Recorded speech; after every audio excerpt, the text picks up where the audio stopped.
Hello class, welcome back to our lecture. I hope you guys are doing well. और आज शुरू करने वाले हैं हम ये पर्टिकुलर स्टाफिंग चैप्टर के आगे के कॉन्सेप्ट्स। ठीक है, तो आपके स्टार्टिंग के जो कॉन्सेप्ट्स हैं, ठीक है, जो हमने ओवरव्यू किया था, ठीक है, डेफिनेशन, इंपॉर्टेंस, स्टेप्स, हम लोगों ने लास्ट क्लास में लास्ट पार्ट में कवर कर लिया है। ठीक है, अब हम कंटिन्यू करने वाले हैं हमारी फोर्थ टॉपिक के साथ, जो है रिक्रूटमेंट। रिक्रूटमेंट सबसे सिंपल टॉपिक है, सबसे इजी टॉपिक है। रिक्रूटमेंट में बेसिकली हम क्या करते हैं कि एम्प्लॉय को अपने ऑर्गेनाइजेशन में लाते हैं।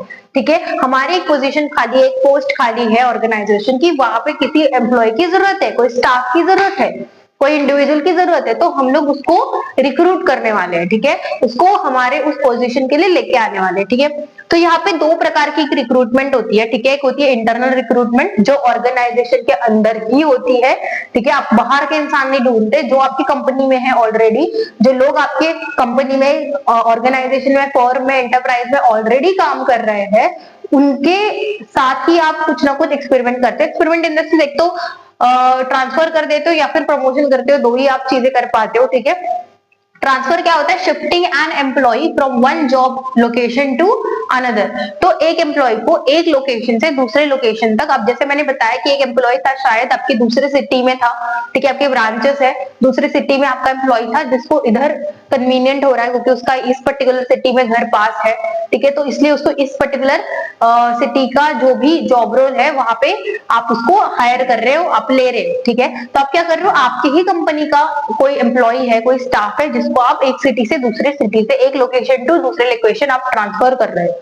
ठीक है, या फिर कोई दूसरे डिपार्टमेंट में डाल रहे हो। ठीक है, एक डिपार्टमेंट में मार्केटिंग में था, अभी उसको मार्केटिंग में इंटरेस्ट नहीं रहा, तो उसको पर्टिकुलर फाइनेंस में जाना है, सीखना है और काम करना है, तो आप उसको ले रहे हो। ठीक है, तो ये होता है कि दूसरे जॉब के लिए, ठीक है, विद इन ऑर्गेनाइजेशन या फिर कोई दूसरे लोकेशन में विद इन ऑर्गेनाइजेशन आप ट्रांसफर कर रहे हो, तो वो ट्रांसफर में आ जाता है। ठीक है, फिर है प्रमोशन। प्रमोशन में क्या होता है? Evaluating an employee to a higher post. तो एक पर्टिकुलर एम्प्लॉय को उससे बेटर पोस्ट, उससे हायर पोस्ट पे आप डाल देते हो। ठीक है, आप सिलेक्ट करते हो, तो उसको प्रमोशन कहेंगे। ठीक है, प्रमोशन कोई दूसरे जॉब रोल पे आप नहीं डालते हो, बल्कि आप ऐसे मतलब एक हायर, एक स्टेप आगे वाले जॉब रोल पे उसको डाल देते हो। ठीक है, उसको प्रमोट करते हो, आगे पहुंचा देते हो। जैसे मैंने एग्जांपल दिया था कि सुपरवाइजर है तो उसको असिस्टेंट मैनेजर बना दिया, असिस्टेंट मैनेजर है तो उसको मैनेजर बना दिया। ठीक है, तो उसका जो थोड़ी सी वैल्यू होती है, रिस्पेक्ट होती है, रेपुटेशन होती है, वो भी थोड़ी बढ़ जाती है, और उसकी जो सैलरी होती है, मॉनिटरी बेनिफिट्स होते हैं, नॉन मॉनिटरी बेनिफिट्स होते हैं, वो भी बढ़ जाते हैं। ठीक है, प्रमोशन में दोनों के प्रॉन्स कॉन्स लिखे हैं मैंने, ठीक है, ताकि आपको पता हो कि उसका बेनिफिट क्या है, फायदा क्या है। प्रोज के क्या क्यों लिखे हैं? क्योंकि वो लोग मोटिवेट होते हैं इस चीज की वजह से, अगर ऑर्गेनाइजेशन के अंदर ही उनके हिसाब से ट्रांसफर किया जा रहा है, उनको प्रमोट किया जा रहा है, तो वो मोटिवेटेड रहते हैं। कॉस्ट इफेक्टिव है, ज्यादा आपको पैसा खर्च नहीं करना पड़ता। ठीक है, एक्सटर्नल में जैसे एडवर्टीजमेंट डालने के लिए सोशल मीडिया पे वगैरह आपको पैसा खर्च करना पड़ता है, ठीक है, पैसा लगाना पड़ता है, वो यहाँ पे नहीं करना पड़ता। ऑर्गेनाइजेशन के अंदर से ही आपको एम्प्लॉय ढूंढना है, तो ज्यादा आपको जगल नहीं, हसल नहीं करना पड़ता। ठीक है, तो ये कॉस्ट इफेक्टिव है। कॉन्स क्या है? लिमिटेड चॉइस है, ऑर्गेनाइजेशन के अंदर से ही ढूंढना है, तो जितने लोग हमारे इर्द गिर्द है उतने में से ही आपको सिलेक्ट करना पड़ेगा। ठीक है, जैसे बाहर आप जाते हो, एडवर्टाइजमेंट डालते हो, तो अलग अलग जगह से अलग अलग प्रकार के बहुत सारे एम्प्लॉइज भी आते हैं इंटरव्यू देने के लिए, तो वहां पे चॉइसेस बहुत ज्यादा होती है। यहाँ पे चॉइसेस क्या होती है? लिमिटेड होती है। May create jealousy. तो यहाँ पे ऐसे होता है बहुत बार, प्रमोशन में स्पेशली होता है कि एक पर्टिकुलर एम्प्लॉय को आपने प्रमोट किया, तो उसके साथ वाले जो उसके कलीग्स थे, एम्प्लॉइज थे, वो बोलेंगे इसको डाल दिया, इसको प्रमोट किया, इसको हायर पोस्ट दिया, हमें नहीं दिया। तो इसके वजह से जेलेसी क्रिएट होती है, और वो आपके काम को, आपके ऑर्गेनाइजेशन को कहीं ना कहीं हैम्पर कर सकता है, कहीं ना कहीं दिक्कत दे सकता है, जेलेसी वगैरह जैसा फैक्टर। तो वो एक हमारे डिसएडवांटेज में आ जाएगा। ठीक है, आई होप आपको इंटरनल रिक्रूटमेंट क्लियर हो गया होगा। दो ही प्रकार के, एक तो ट्रांसफर और दूसरा है प्रमोशन। ठीक है, फिर आते हैं एक्सटर्नल सोर्स के ऊपर। एक्सटर्नल सोर्स में क्या होता है? ऑर्गेनाइजेशन के बाहर। ठीक है, तो जिसमें आप एडवर्टीजमेंट आएगा तो आप न्यूज़पेपर में डाल देते हो एडवर्टीजमेंट, या फिर ऑनलाइन, जैसे मैंने बोला अभी सोशल मीडिया प्लेटफॉर्म है अलग अलग, वहां पे आप एडवर्टाइजमेंट डाल देते हो। लिंक्डइन हो गया, इंस्टाग्राम, फेसबुक हो गया, और भी बहुत सारे हैं, जॉब वाले एप्स है। ठीक है, अपना जॉब, और भी बहुत सारे, Naukri.com वगैरह वगैरह, वैसे साइट्स पे आप डाल देते हो।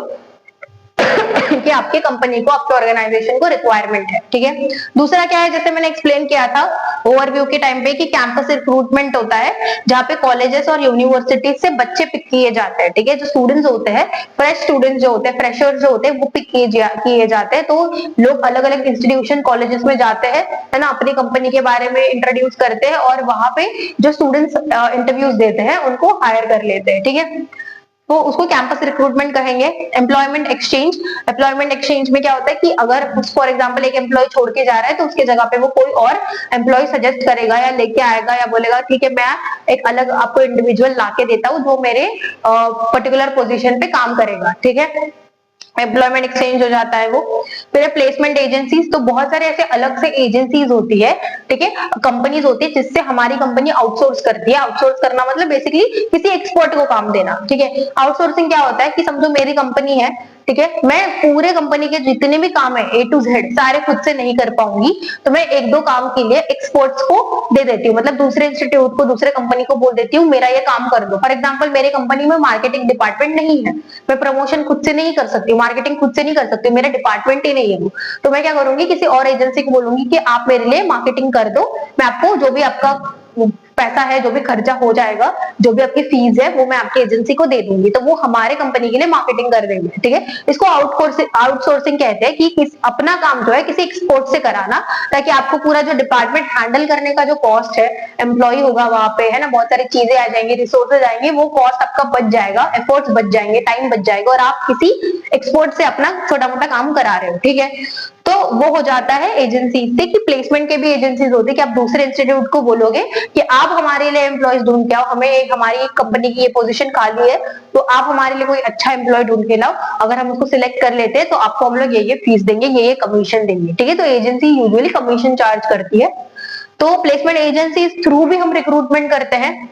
रिकमेंडेशन, ठीक है, जैसे कि मैं ऑलरेडी एक कंपनी की मेंबर हूँ, मतलब एम्प्लॉय हूँ, बेसिकली कोई कंपनी में मैं काम करती हूँ, एक पोजीशन खाली है, मैंने देखा मेरे ही रिलेटिव में कोई है, मेरे ही एक्चुअली ब्लड रिलेशन वगैरह लेते भी नहीं है, लेकिन मैं बता रही हूँ मेरी कोई फ्रेंड है या फिर मेरे कोई नेबर्स है जिसको जॉब की जरूरत है और वो पर्टिकुलर सूटेबल भी है उस पर्टिकुलर जॉब रोल के लिए, तो मैं सजेस्ट करूंगी, रिकमेंड करूंगी कि ये इंसान है, इंडिविजुअल, आप इसका इंटरव्यू एक बार लेके देखो कि वो फिट हो पाता है क्या पोजीशन के लिए, वो उसको जॉब की जरूरत है, ठीक है। तो उसको रिकमेंडेशन कहेंगे कि एक पर्टिकुलर जो एम्प्लॉय होता है वो रिकमेंड करता है दूसरे एम्प्लॉय के लिए कि ये एक पर्टिकुलर इंडिविजुअल है मेरे पहचान में, मेरे जान पहचान में, तो आप उसको इंटरव्यू उसका लेके उसको ले सकते हो जॉब रोल के लिए, ठीक है। तो ये आ जाता है रिकमेंडेशन में। अब इसके प्रोज एंड कॉन्स देखते हैं। प्रोज क्या है, फ्रेश टैलेंट आता है, ठीक है, जब बाहर से कोई आता है तो एक नया टैलेंट हमें देखने मिलता है, फ्रेश टैलेंट देखने मिलता है और वाइडर चॉइस होता है। जहां पे हम लोगों ने यहाँ पे लिमिटेड चॉइस देखा था, बाहर से जब लोग आते हैं, अगर हम लोगों ने सब जगह पे अप्लाई किया तो बहुत सारे एम्प्लॉयज आएंगे हमारे पास, ठीक है। तो हमारे पास बहुत ज्यादा चॉइस है कि हम उनमें से एक को सिलेक्ट कर सके, तो ज्यादा लोगों में से जब आप एक सिलेक्ट करते हो तो ऑब्वियसली आपको बेटर ही कुछ ना कुछ मिलेगा, तो यहाँ पे हमें वाइडर चॉइस मिलती है, तो वो हमारे लिए फायदा है, ठीक है, कंपनी के लिए फायदा है। फिर क्या है, कॉन्स में एक्सपेंसिव है, ये सारी चीजें करना हमेशा कॉस्टली होता है, ठीक है, कॉस्ट ज्यादा इंकर होता है। विद इन ऑर्गेनाइजेशन हम करते हैं तो कॉस्ट इफेक्टिव होता है। वैसे हम बाहर से अगर कुछ करने जाते हैं, एडवर्टीजमेंट डालने के लिए भी पैसे लगते हैं, है ना, कैंपस रिक्रूटमेंट में भी कैंपस को हमें पैसे देने पड़ते हैं, ठीक है। फिर हर एक चीज में प्लेसमेंट एजेंसी को पैसे देने पड़ते हैं, तो हर एक चीज में कहीं ना कहीं हमें कॉस्ट इंकर करते हैं हम लोग, तो वो थोड़ा सा कॉस्टली एक्सपेंसिव हो जाता है, टाइम कंज्यूमिंग भी है ना। बाहर हम देंगे एडवर्टीजमेंट, कब एम्प्लॉय आएगा, कब हम उसका इंटरव्यू लेंगे, ठीक है, तो यहाँ पे ज्यादा टाइम भी निकल जाता है। शायद से जिस दिन आपने एडवर्टाइजमेंट दिया उस दिन आया ही नहीं कोई, है ना, उसके एक हफ्ते तक कोई आया ही नहीं, आया वो भी सूटेबल नहीं था पोजीशन के लिए, तो ऐसे बहुत ज्यादा टाइम कंज्यूम हो जाता है, तो इसलिए बहुत टाइम कंज्यूमिंग भी होता है। ये सारे कीवर्ड्स मैंने लिखे हुए हैं, ये आप लिखोगे, अंदर का कंटेंट खुद भरोगे, बहुत अच्छे मार्क्स आएंगे आपको, ये मेरी गारंटी। आई होप आपको ये कॉन्सेप्ट क्लियर हो गया होगा। बढ़ते हैं नेक्स्ट टॉपिक के ऊपर, वो है सिलेक्शन प्रोसेस। तो अभी हम लोगों ने रिक्रूट तो कर लिया, ठीक है, कोई एम्प्लॉय हमारे पास आया, इंटरव्यू दे रहा है, तो हम कौन से बेसिस पे उसको सिलेक्ट करेंगे, क्या चीजें हम ध्यान देंगे और उसको सिलेक्ट करेंगे, तो क्या है देखते हैं। सबसे पहले हम लोग एक प्रिलिमिनरी स्क्रीनिंग करेंगे, ठीक है, मतलब बेसिक उसको बिठाएंगे, पूछेंगे वगैरह, सवाल करेंगे, है ना। बेसिक जो इंडिविजुअल और एक मैनेजर के बीच में कॉन्वर्सेशन होता है वो पहले किया जाता है कि उसके जो भी रेज्यूम में लिखा होता है उसके बारे में पूछना, ठीक है, बेसिक उसको क्वेश्चंस करना, वो हो जाता है। फिर है फिलिंग एप्लीकेशन ब्लैंक, तो एप्लीकेशन फॉर्म उसको दिया जाता है, वो भरता है वो सारी चीजें, ठीक है, वो सारी अपने डिटेल्स हमें देता है कि ये चीजें हैं। बहुत सारे देखो ये भी कंपनी टू कंपनी डिपेंड करता है कि वो क्या सारे क्वेश्चंस पूछते हैं, क्या सारे क्वेश्चंस है वो पर्टिकुलर एप्लीकेशन में होता है, वो कंपनी टू कंपनी डिपेंड करता है, ठीक है। मोस्टली बेसिक क्वेश्चंस ही होते हैं, वो पर्टिकुलर एम्प्लॉय को भरने पड़ते हैं। सिलेक्शन का टेस्ट होता है, टेस्ट में एक एप्टीट्यूड टेस्ट होता है, पर्सनालिटी का टेस्ट होता है, ट्रेड टेस्ट होता है, ठीक है, ये सारे टेस्ट उस पर्टिकुलर एम्प्लॉय के लिए जाते हैं। फिर क्या होता है, इंटरव्यू राउंड होता है, ठीक है। इंटरव्यू राउंड में उसको जैसे मैंने बोला कि साथ में बिठाते हैं, ठीक है, कभी कभी 4 मैनेजर्स बैठे हैं सामने, एक पर्टिकुलर जो भी एम्प्लॉय आया है जॉब रोल के लिए उसको बिठाया जाता है, उससे सवाल जवाब किए जाते हैं, है ना, बेसिक उसके जॉब के बारे में भी पूछा जाता है, मतलब जॉब रिलेटेड, समझो मार्केटिंग का है तो मार्केटिंग रिलेटेड क्वेश्चंस पूछे जाएंगे, उसके क्वालिफिकेशन के बारे में पूछा जाएगा, उसने क्या एक्स्ट्रा पढ़ा है, उसकी हॉबीज क्या है, उसको मतलब उसके इंटरेस्ट एरिया क्या है, ठीक है, और भी बहुत सारे सोशल स्किल्स क्या है, वगैरह वगैरह बहुत सारे क्वेश्चन पूछे जाते हैं। ये भी डिपेंड करता है ऑर्गेनाइजेशन टू ऑर्गेनाइजेशन की वो कैसे क्वेश्चन पूछते हैं, ठीक है। फिर रेफरेंस एंड बैकग्राउंड चेक, तो उसका रेफरेंस कहाँ से वो आया है, क्या रेफरेंस है और क्या बैकग्राउंड है पर्टिकुलर। आप अगर देखोगे इंटरव्यूज में तो बेसिकली थोड़े आपके फैमिली रिलेटेड भी क्वेश्चंस पूछे जाते हैं कि आपके घर में कितने लोग हैं, आपकी फैमिली कितनी बड़ी है, तो कौन क्या करता है, आपके फादर क्या करते हैं, आपकी मदर क्या करती है, ठीक है, आपकी बड़ी बहन है, छोटा भाई है, जो भी है वो लोग क्या करते हैं, ये सारी बेसिक चीजें भी पूछी जाती है ताकि आपके बैकग्राउंड को एग्जामिन कर सके कि आप कैसे बैकग्राउंड से आते हैं, ठीक है। तो ये सारी चीजें, फिर मेडिकल एग्जामिनेशन होता है। देखो ये जो स्टेप्स है ना, जब आप सिलेक्ट हो जाते हो, पहला राउंड आप क्लियर करते हो, फिर आप दूसरे राउंड पे आते हो, ये तीसरा राउंड क्लियर करते हो कि अपने हाँ सारे टेस्ट में आप पास हो गए, फिर आप चौथे राउंड पे आते हो। यहाँ पे अगर क्लियर नहीं कर पाते हो, कोई भी एक पर्टिकुलर स्टेप पे आप क्लियर नहीं कर पाते हो, फेल हो जाते हो, तो आगे का स्टेप आपके लिए नहीं होता है, ठीक है। ये सारे स्टेप उसी के लिए है जो पास होते जाता है हर स्टेप में, ठीक है। तो समझो आप ये राउंड में भी पास हो गए, फिर आपका मेडिकल एग्जामिनेशन किया जाता है कि आप एक्चुअली फिट हो कि नहीं, वो किया जाता है। तो बेसिक टेस्ट होते हैं जो आपको एक स्लॉट दिया जाता है, एक हॉस्पिटल सजेस्ट किया जाता है, एक स्लॉट दिया जाता है और आपके टेस्ट किए जाते हैं, बेसिक टेस्ट होते हैं। और वो टेस्ट में भी आप अच्छे से क्लियर हो गए, ठीक है। ऐसे नहीं होता कि अगर आपको कोई भी एक चीज में दिक्कत है तो उसको ट्रीटमेंट लेने के लिए कहते हैं, ऐसे नहीं होता कि आपको दिक्कत है तो आप मत आओ, नहीं, आप सिलेक्टेड नहीं हो, अभी आपको ये दिक्कत है तो आपको ये प्रॉब्लम है, ये डिजीज है, ये वायरल है, जो भी है, तो आप नहीं ज्वाइन कर सकते, ऐसे नहीं होता। वो आपको ट्रीटमेंट लेने के लिए कहते हैं और तब तक आपको वेट कराते हैं कि जब तक आपका ट्रीटमेंट कंप्लीट नहीं होता। तो ये मेडिकल एग्जामिनेशन के बाद आपको जॉब ऑफर किया जाता है, आपको अपॉइंटमेंट लेटर दिया जाता है कि ये जॉब के लिए आपको, उसमें सारे नॉर्म्स लिखे जाते हैं कि ये हमारे पॉलिसी है, ये रूल्स है। और आपको कभी कभी कॉन्ट्रैक्ट भी होता है 1 साल का, 2 साल का, कि 1 साल 2 साल तक आपको हमारे साथ ही बने रहना, आप छोड़ नहीं सकते हो, ठीक है। ये भी होता है नोटिस पीरियड जो भी होता है, छोड़ने से पहले आपको 1 महीना आपको नोटिस देना पड़ेगा, ठीक है। अगर आपको छोड़ना है कल को तो 2 महीना नोटिस देना पड़ेगा, पहले ही बताना पड़ेगा 2 महीने के पहले कि मुझे छोड़ना है, मुझे नहीं कंटिन्यू करना। तो ये सारी चीजें भी होती है उस अपॉइंटमेंट लेटर में, बहुत सारी चीजें लिखी होती है कि आप ये कर सकते हो, ये नहीं कर सकते हो, ऐसी चीजें जो रूल्स रेगुलेशंस पॉलिसीज होती है वो लिखी होती है, ठीक है। तो अपॉइंटमेंट लेटर अगर आप साइन करते हो तो आप उस ऑर्गेनाइजेशन के एम्प्लॉय बन जाते हो, आप रेडी हो जाते हो उस ऑर्गेनाइजेशन में काम करने के लिए, ठीक है। अब मैं एक बात बता दूं, ये सारे जो पॉइंट्स है वो सारे पॉइंट्स आपको लिखने हैं एग्जाम में, लेकिन रियल वर्ल्ड में ये सारी चीजें नहीं होती है, ठीक है।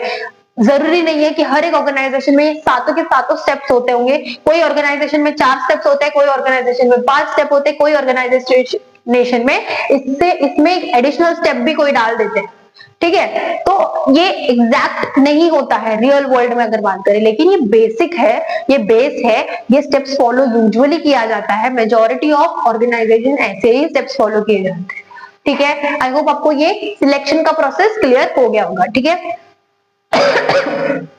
बढ़ते हैं नेक्स्ट हमारे क्वेश्चन, नेक्स्ट कॉन्सेप्ट के ऊपर जो है ट्रेनिंग एंड डेवलपमेंट, ठीक है। तो क्या होगा ट्रेनिंग एंड डेवलपमेंट, ट्रेन किया जाएगा, नया एम्प्लॉई है, नया जॉब रोल पे आया है, उसको हैपोजिटली वो बैठेगा, आएगा ऑफिस में बैठेगा, सोचेगा मुझे क्या करना है, मुझे पता ही नहीं, अरे कोई तो उसको बताएगा ना, उसका बॉस बताएगा, उसका सुपरवाइजर होगा, ठीक है, उसका मैनेजर होगा, वो उसको बताएगा, समझाएगा कि तुमको करना क्या है, तुम्हारा काम क्या है। तो काम बताएगा नहीं, वो काम सिखाएगा भी, तो उसको हम ट्रेनिंग कहते हैं। तो वो बेसिक हमें सिखाते हैं। तो जहाँ पे 2 टाइप की ट्रेनिंग है, ये इजी क्वेश्चन है, ठीक है। मैं हमेशा बोलती हूँ जो चैप्टर इजी होते हैं, जो कॉन्सेप्ट इजी होते हैं उसका फायदा उठाओ, ठीक है, और उसको अच्छे से समझो, प्रिपेयर करो ताकि आप अच्छा लिख पाओ एग्जाम में, ठीक है। ये इजी कॉन्सेप्ट है, इसलिए ज्यादा, ठीक है, बहुत सारे कॉन्सेप्ट है लेकिन ज्यादा आपको कुछ दिमाग लगाने की जरूरत नहीं है, ठीक है, बेसिक है, अच्छे से सबको समझ आ रहा होगा और आप इसको अच्छे से मेमोराइज कर लेना, इसको नोट डाउन कर लेना, ठीक है। सबसे पहले क्या है, on the job methods. On the job method क्या है, लर्न व्हाइल वर्किंग। तो आप उस पर्टिकुलर ऑर्गेनाइजेशन में एम्प्लॉय हो, स्टाफ हो, वर्कर हो, काम कर रहे हो और काम करते करते आपको ट्रेनिंग दी जा रही है तो उसको ऑन द जॉब मेथड कहेंगे, कि जॉब में हो, आप इन्वॉल्व हो, कर रहे हो काम और उसके साथ आपको ट्रेनिंग भी दी जा रही है ताकि आपके स्किल्स एनहांस हो सके, डेवलप हो सके, आपको एक आइडिया आ सके, एक आउटलुक आपको मिल सके कि करना क्या है, क्या काम करना है, ठीक है। तो सबसे पहले लर्नर वर्क्स अंडर एक्सपर्ट। तो जो भी एक्सपर्ट होता है वो काम का, उसके अंदर जो भी एम्प्लॉय है, जो भी लर्नर है, वो सीख रहा होता है उस कॉन्सेप्ट को, उस पर्टिकुलर टॉपिक को, उस पर्टिकुलर जॉब रोल को, ठीक है। क्या क्या चीजें हैं, एम्प्लॉय शिफ्ट डिपार्टमेंट। कभी कभी ऐसा होता है कि एक पर्टिकुलर डिपार्टमेंट में से दूसरे डिपार्टमेंट में कोई एम्प्लॉय को डाल देते हैं, समझो एचआर में से फाइनेंस में डाल दिया, फाइनेंस में से मार्केटिंग में डाल दिया, मार्केटिंग में से ऑपरेशन में डाल दिया किसी को, ठीक है। तो नई चीजें उसको सीखनी पड़ती है, ठीक है। कोई कोई ऑर्गेनाइजेशन की पॉलिसी होती है कि हर 5 साल के बाद एम्प्लॉय का जो डिपार्टमेंट है वो शिफ्ट करो ताकि वो एक ही काम करके बोर ना हो और भी नई चीजें सीखे, स्किल्स अपने एनहांस करे, ठीक है। ज्यादा कंफर्ट में हम रहने लग जाते हैं तो हम आगे बढ़ना भूल जाते हैं, ठीक है। तो हमेशा कंफर्ट में नहीं रहना है, कुछ ना कुछ कोशिश करने की, मैं और बेटर क्या कर सकता हूँ, कर सकती हूँ, और उसके लिए मेहनत करते रहना है। तो इसीलिए दूसरे डिपार्टमेंट में डाल देते हैं ताकि कुछ नया सीख सके, नए कुछ स्किल्स अपने अंदर ला सके। तो आप डिपार्टमेंट में शिफ्ट करते हो तो वो भी ऑन द जॉब मेथड में आ जाता है। तो नए डिपार्टमेंट में डाल देंगे, वहां पे भी आपको चीजें सिखाएंगे क्योंकि आपको नए डिपार्टमेंट की कोई भी आइडिया नहीं है, तो वहां पे भी ट्रेनिंग दी जाती है, ठीक है। फिर है एम्प्लॉय शिफ्ट डिपार्टमेंट, वो हो गया। फिर है सुपरवाइजर गाइड्स सबॉर्डिनेट्स। तो ऑब्वियसली बेसिक सी बात है, जो सुपरवाइजर है, जो बॉस है, मैनेजर है, वो अपने सबॉर्डिनेट्स को गाइड करता है, ठीक है। अब उसके अंडर जितने भी एम्प्लॉयज है उसको गाइड करता है, सिखाता है, बताता है कि क्या करना है, कैसे चीजें करनी है, ठीक है, क्या अचीव करना है, क्या हमारे टारगेट्स है, क्या हमारे गोल्स है, कैसे, क्या डायरेक्शन, उसको उनको डायरेक्शन देता है, उनको पाथ देता है, कैसे करना है वो बताता है, ठीक है।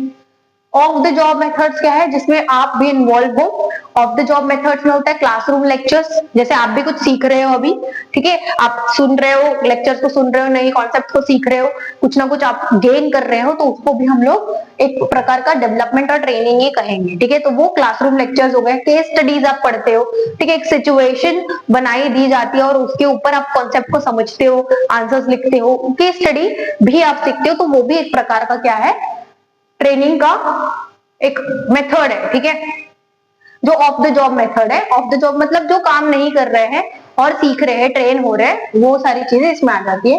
Role playing, acting out real life situation. Role play में क्या होता है कि आप रियल लाइफ सिचुएशन को एक्चुअली एक्ट आउट करते हो, ठीक है, आप ऐसे एक्ट करते हो।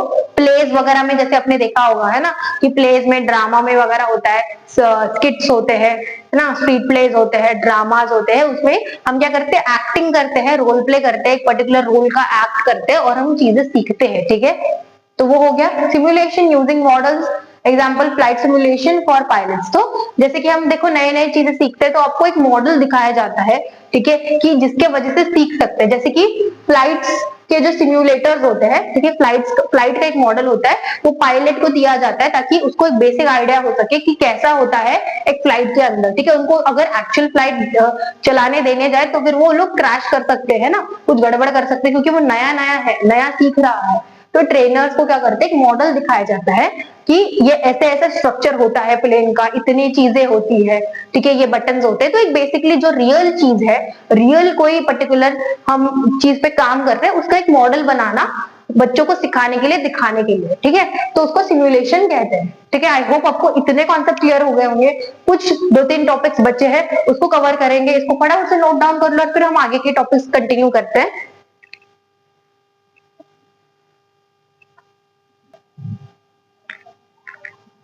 ओके क्लास, कंटिन्यू करते हैं हमारे 7th कॉन्सेप्ट को। क्या कहता है कॉन्सेप्ट, क्या कहता है देखते हैं।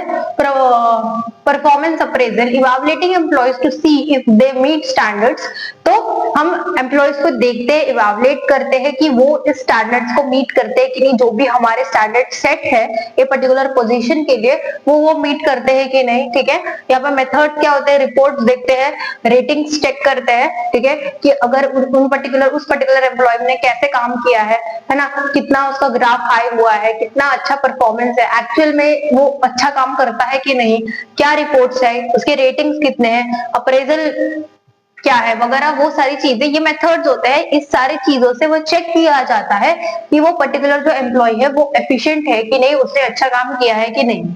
एग्जाम्पल में क्या लिखा है, एमएनसीज होती है जो मल्टीनेशनल कंपनी होती है, give annual reviews links to promotions and bonus. तो उनको एनुअल रिव्यू लिंक दी जाती है ताकि उनको प्रमोशन और बोनस मिल सके। ठीक है, कि उनका कितना पर्टिकुलर कैसा रिव्यू है, जितना अच्छा रिव्यू होगा उतना अच्छा उनको बोनस मिलेगा और प्रमोशन होगा, जितना उतना जल्दी प्रमोशन होगा। ठीक है, जितना अच्छे रिव्यूज होंगे, एनुअल रिव्यूज होंगे, एनुअल मतलब साल में एक बार। ठीक है, एनुअल मतलब ईयरली होता है। ठीक है, फिर बढ़ते कंपनसेशन के ऊपर। तो ये हमने एनालाइज करने के बाद हम उनको कंपनसेशन देते हैं, जो डायरेक्ट और इनडायरेक्ट दो प्रकार के होते हैं। डायरेक्ट होते हैं जो हमारे मॉनिटरी होते हैं, ठीक है, जो वेजेस दिए जाते हैं, वेजेस जो होते हैं कि जो वीकली दिए जाते हैं, डेली दिए जाते हैं, ये बेसिकली वर्कर्स को वगैरह दिए जाते हैं जो बॉटम लेवल पे होते हैं, है ना, सेमी स्किल्ड होते हैं, अनस्किल्ड होते हैं, स्किल्ड होते हैं, तो उनको वेजेस दिए जाते हैं, पर डे का उनको पैसे दिए जाते हैं। सैलरीज जो हमारी मंथली सैलरी होती है वो पे की जाती है एम्प्लॉयज को, स्टाफ को। कमीशन दिया जाता है ना, एजेंट्स वगैरह होते हैं, एजेंसीज वगैरह होती है, या फिर कोई भी पर्टिकुलर एम्प्लॉय है उसने अगर एक्स्ट्रा या कुछ काम करके दिया तो उसको ये पर्टिकुलर कमीशन ऑफर किया जाता है, तो कमीशन भी दिया जाता है, बोनस भी दिया जाता है। ठीक है, फेस्टिव सीजन में बोनस होता है, कोई टारगेट अचीव करने के बाद कुछ बोनस होता है, तो वो डिपेंड करता है कंपनी टू कंपनी। ये हो जाते हैं हमारे डायरेक्ट या मॉनिटरी बेनिफिट्स आप बोल सकते हो। फिर इनडायरेक्ट पर्क्स क्या होते हैं, जो नॉन मॉनेटरी होते हैं, जैसे हेल्थ इंश्योरेंस दे दिया, हेल्थ इंश्योरेंस आपका, आपके फैमिली का, ठीक है, जो आपके मम्मी पापा है, उसकी वाइफ है, बच्चे हैं, जो भी है, उनका हेल्थ इंश्योरेंस। कंपनी की खुद की कार है जो एम्प्लॉय को दी है ट्रैवल करने के लिए, तो ऐसे भी दिए जाते हैं। जो अच्छे पोजीशन पे होते हैं ऑर्गेनाइजेशन में, उनको कार वगैरह, घर वगैरह दिया जाता है, हाउसिंग वगैरह, कि वो रह सकते हैं वहां पे। अगर समझो दूसरे सिटी में रहते हैं और यहाँ पे दूसरे जहाँ पे हमारा ऑर्गेनाइजेशन कंपनी वहां पे वो जॉब करने आ रहे हैं, तो उनको घर दिया जाता है, गाड़ी दी जाती है ताकि वो ट्रैवल करके आ सके, रह सके। ठीक है, यहाँ पे एग्जाम्पल है गूगल का, Google provides free food, health care and gym etcetera. तो गूगल जो है वो रेगुलरली फ्री खाना देता है एम्प्लॉयज को।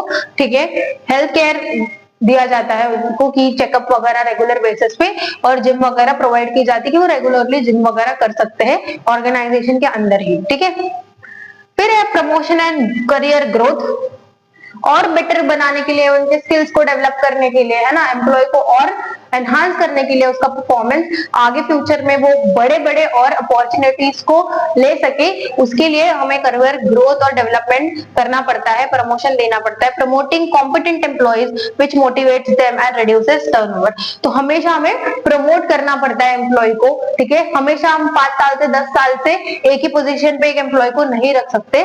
ठीक है, फिर वो क्या हो जाता है, उसकी एफिशिएंसी लो हो जाती है, वो अपसेट हो जाता है। ठीक है, वो मोटिवेटेड नहीं रहता, इंकरेज नहीं रहता। उसको इंकरेज करने के लिए हमें उनको प्रमोट करना पड़ता है, एक पोजीशन से आगे के पोजीशन पे डालना पड़ता है। ठीक है, also provide leadership pipeline for future. तो ये लीडरशिप पाइपलाइन देता है, अगर आप अभी उनको ट्रेन करोगे और उनके स्किल एनहांस करोगे, डेवलप करोगे, प्रमोशन दोगे और एक आगे वाले पोस्ट पे उनको डालोगे, तो उनका जो लीडरशिप पाइपलाइन जो हम जिसको बोल रहे हैं ना, उसको क्या है, सिखाना, उनको ट्रेन करना, उनके स्किल्स को डेवलप करना, उनको बेटर बनाना, जो भी वो पोजीशन में करंटली है उसको फ्यूचर में और बेटर करना, अलग पोजीशन पे लेके जाना, ये काम होता है।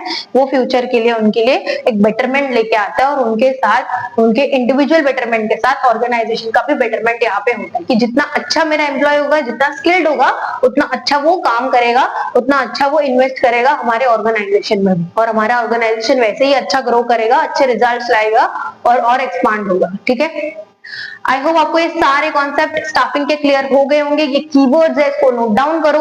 ठीक है, ज्यादा कुछ है नहीं, ज्यादा कुछ हेक्टिक है नहीं, ये कॉन्सेप्ट आप समझ जाओगे तो आप अपने वर्ड्स में भी घुमा के लिख सकते हो, कोई दिक्कत परेशानी नहीं है, बस गो थ्रू किया करो, कॉन्सेप्ट को समझा करो, ठीक है।